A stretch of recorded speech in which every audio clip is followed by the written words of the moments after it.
Hello, I'm Reverend Sam. This is Power Encounter TV broadcast. I pray that in the name of Jesus, the Almighty God will open your eyes today. There shall be illumination. Because the topic we are considering has to do with the opening of your spiritual eyes. I pray that the eyes of your understanding will be open. That once and for all you will get this secret. And that you will walk with it. In the name of Jesus. I rebuke every spirit of misunderstanding. Satan, I command you back off in the name of Jesus. That the people of the Lord may receive the word from the Lord and be blessed thereby. And be delivered from every oppression of darkness. In Jesus' mighty name. Amen. And amen. Now I want to continue again on the sign of the end time. And I'm still continuing on the love of money. In 2 Timothy chapter 3, when we read from verse 1 and verse 2, the Bible says, "But understand this, that in the last days perilous times shall come."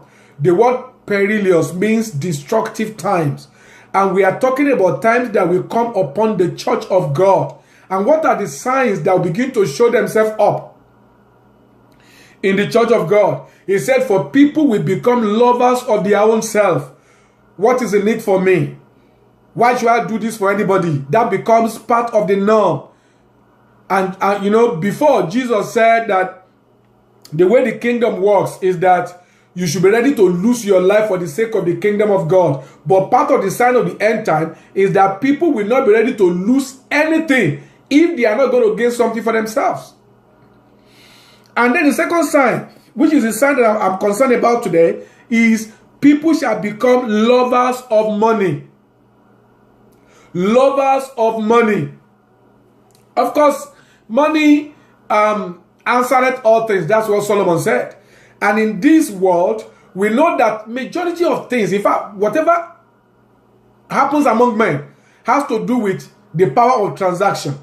And that's why Satan is making every effort to make the people of God to become so obsessed with, it is my money. And you see, when you have that mindset of the love of money, you will not be able to release your money for the work of God. And that is the snare. And that is Satan's trap. And that's what the Lord wants you to avoid. If you are being trapped by it, I believe that in the name of Jesus, as you hear me out this day, you will be set loose. For Jesus said you will know the truth. And the truth you know shall make you free. Now, when I was finishing the last episode, I was trying to make you understand something about giving. The way the Lord has ordained prosperity is such that prosperity does not come in one day. If you really want to have financial prosperity, you must be able to, number one, plan. Number two, you must be able to have patience. Just like a farmer, you have to plant the seed. You have to nurture the seed. During the period of nurturing, you may look like a foolish man to those who do not have a vision. While you are putting your money into, you are paying your tithes to your church, you are supporting the work of God, you are helping the people that are needy around you. Others may be buying cars, others may be buying expensive clothing, jewelries, and it looks that like you are a foolish person. But you see, the truth of the matter is, the Bible says that as heaven and earth stand, seed time and harvest shall not cease.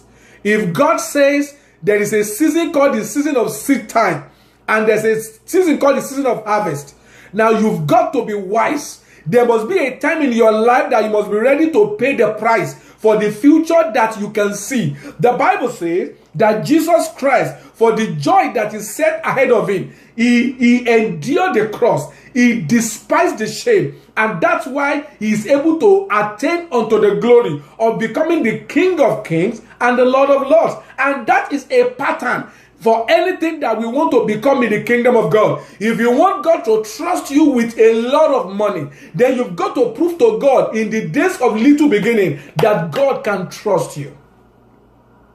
Do you know why we have so many poor people in the church? I'll tell you. The reason is because many of us in the house of God, we do not plan to break through. I know we pray to break through. I know we fast to break through. And let me tell you the basic truth. Fasting and prayer does not bring breakthrough. Fasting and prayer is one of the steps But above all, you've got to sit down and ask yourself, what are the biblically written demands that God said I should be able to take on myself so that I can attain unto prosperity? And it is some of those demands that I'm beginning to show to you. In Luke 6:38, for instance, the Bible says, give and it shall be given unto you. Who starts the process? You. Give and it shall be given unto you. So if you want God to steer the heart of men to bless you, you are praying for favor, you are praying for open door, you are praying for promotion. The truth is that people around you, your circle of influence, your wife, your husband, your children, the people that are less privileged around you, how much help have you rendered to them? For blessed are the merciful, for they shall obtain mercy. If you cannot give something, you are not qualified to receive it. If you cannot give your money, you are not qualified to receive more. In fact, Jesus said, he that has will be given so that they can have more. He said, but he that does not have, even what he thinks he has will be taken away from him and be given to the man that has. Now, the question you need to ask yourself is, if the word of God has established that anyone that is poor will remain poor, how do I get out of that level? I mean, that was the question I asked myself over 20 years ago. I sat down, I looked at my circumstances. I knew that what I was earning would not be enough for me. He can't take care of my family in the future. So I sat down and I said, okay, if I am going to walk by righteousness, what are the demands that the scripture says should be placed on me that can bring me to the position of wealth and prosperity? And I discover I must be a giver. And I discover that the rich, Jesus said, he that has, more shall be given. But he that does not have, those are the people that they don't have. You know, some people have that mindset. We want to buy something in church. I don't have money. You are not paying your tithe. Bill is too much. They are always giving excuses for why they cannot give. Those are those who don't have. Jesus said, he that does not have, even what he thinks he has will be taken from him and be given to the man that has. So I said to myself, I want to move from the position of those who do not have to the position of those who have. So I said, what do I do? I began to give. Because I know that the Bible says, he that goeth forth, bearing precious seed, that means the seed that is precious to you, and you are planting them. You are paying your tithe. You are supporting the work of God. You are giving to the needy. The Bible said that he shall doubtless come back with rejoicing, having harvest in his hand. I can assure you that God can never fail. So if you make up your mind that you want to move away from the category and the congregation of the poor, it's not by changing church. Some people say, no, I will go to that church where there are a lot of big people so that I can get connection. Promotion does not come from the east or from the west. God is the judge. He's the one that will promote one and push down another. If God does not promote you, even if men give you all the money in the central bank, it will still vanish from you. Somebody said this thing to me sometimes ago. I don't have much time today. He said, if all the money in the world is split into the same currency and given to everybody equally, he said he has discovered that money will leave the hand of the poor and go back to the hand of the rich. You know why? Because a poor man does not know how to increase his money, but a rich man knows how to increase his money. Let me give you one more scripture before I go. In the book of Proverbs chapter 11, verses 24 to 25, the Bible says, there is that scatter and yet increase. There is that scatter and yet increase. And there is that withhold more than is necessary. Of course, you've got to be able to withhold. You don't give everything you have to other people. You must be able to have a plan for your family. Even God does not expect you to give everything. He expects you to give him a particular percentage. Like your tithe is 1/10. Your offering must be substantial, and your mind must tell you, I'm giving something good to God.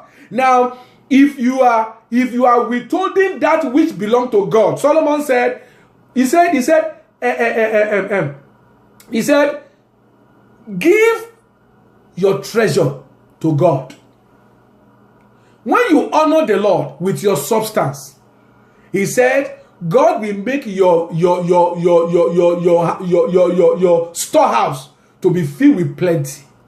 The Bible says there is that scatter and yet increase. In other words, he gives his tithe to support the work of God. He gives to the poor. And then he has a way of also saving for his future. Some people will spend everything today. You say, I don't have enough. The money I will use to succeed, God will bring it one day. It's a lie. If you cannot manage what you have right now, you will remain poor all your life. Prosperity does not come in one day. Prosperity is like the drop of rain.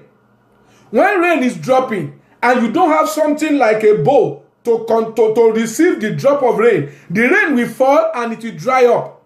But when you have a bowl to receive the drop of rain, after a particular time, you begin to have a lot of water inside that bowl. That is the mystery of financial and material prosperity. It comes like drops of rain. It takes years to build prosperity. Some of us that are even Christian, you play lotto, you play Baba Jebu, you play all those auto lotto games because you are hoping and praying that one day you will win millions. You are wasting your time. Out of millions of people that we play, maybe less than 1% of them will win. Let me tell you a mystery because I don't even have much time. Do you know that if you want to know your future in gambling, look at a dice. A dice has 5 faces, right? Is it 5 or 6 faces? And every time you throw a dice, you only have one face that come up. That one face that come up is the one that makes you to be a winner. And the rest of the 5 faces that did not come up make those who are the owners of the gambling business to make them a winner. That means the probability of them winning is 5/6. But the probability of you winning is 1/6. Why will you put your life on a 1/6 probability when you can, by certainty, you can enter into the covenant that God has with us, and then with time you can become prosperous? The Bible said that there is that without more and is necessary, but it end up in poverty. Verse 25. A liberal soul shall be made fat. Anyone that has a heart to help, a liberal soul, someone that is not stiff-handed, someone that is merciful, a liberal soul shall be made fat, and he that water shall be watered also himself.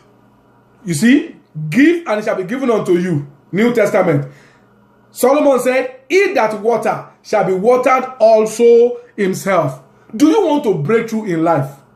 Then make up your mind that you will not allow the love of money to rule your heart. Give unto God what belongs to God. Give unto your family what belongs to your family. The Bible says, he that does not take care of his family is worse than an unbeliever. Many of us that are men, we are praying against the enemy of the father's house, enemy of the mother's house, everyone that is hindering my prosperity. Most of the time, you are the one hindering your prosperity. How do I know? The Bible says that husbands, make sure that you love your wife and you deal with them as according to weaker vessel, so that your prayer will not be hindered. That is 1 Peter chapter 3 verse 4. So that your prayer will not be hindered. So many of us that are married and you are not dealing with wisdom with your wife, you are making the wife of your youth to groan and to cry in her heart to God. Whether your wife is a believer or not, once your wife's spirit is not praying for you, it will affect your prayer. I am telling you the truth now. So you have to change in the way you relate. When your children are looking at other children and they are wishing that other fathers is their father, and that they are so unfortunate to have you as a father because they don't see that sign of care. Listen, your prosperity is a foregone conclusion. You can't break through. So give and it shall be given unto you. It's not just money. Give your time. Invite people to come and receive from the goodness of the Lord. Reach out to others and win souls. If the Lord is good to you, tell somebody about it. Those who are hungry, give them something to eat. Those who are naked, give them something to put on. It doesn't matter how little, it's the heart, not the amount. I therefore pray for you today that the grace of God that brings prosperity shall begin to unfold in your life. That the grace of God that brings prosperity shall begin to unfold in your destiny. In the name of Jesus, I rebuke the spirit of greed. That evil spirit that is making you to always think that when you give, it will not be enough. I rebuke that evil spirit in the name of Jesus. I pray for you that the spirit of wisdom will take hold of your heart, so that from now you will begin to wisely appropriate your income, appropriate your finances in such a way that God will be happy with you and men will be happy with you. In the name of Jesus, I pray that heavens over your head will not be a brass any longer. That as you respond to these teachings, blessings will begin to come from above. And I pray that the blessing and the fatness of the heart shall begin to respond to you. I pray that in the name, I break that spirit of hardship over your life. I rebuke the spirit of hardship. That spirit of hardship, financial hardship. I see someone in my spirit. You are bound by the spirit of hardship. I break it from you in the name of Jesus. I set you loose this day. Set your heart to begin to obey this word, and you begin to see the wonders of God. Before the end of this year, you shall begin to testify. In Jesus' mighty name we pray. Amen. Amen. And amen. Let me know what God is doing in your life. Send me text messages, send me email, and tell me your phone number and your name. I'll get back to you on the venue. Until I come your way again next time, that don't to ever forget that no matter what you have gone through in life, now that you are hearing the truth of God's word and you made up your mind that that sign of the end time, the love of money, will not rule you again. I believe that at the end of the day, the testimony of your life will be that you are wonderful because Jesus is real. God bless you. I'll see you next time.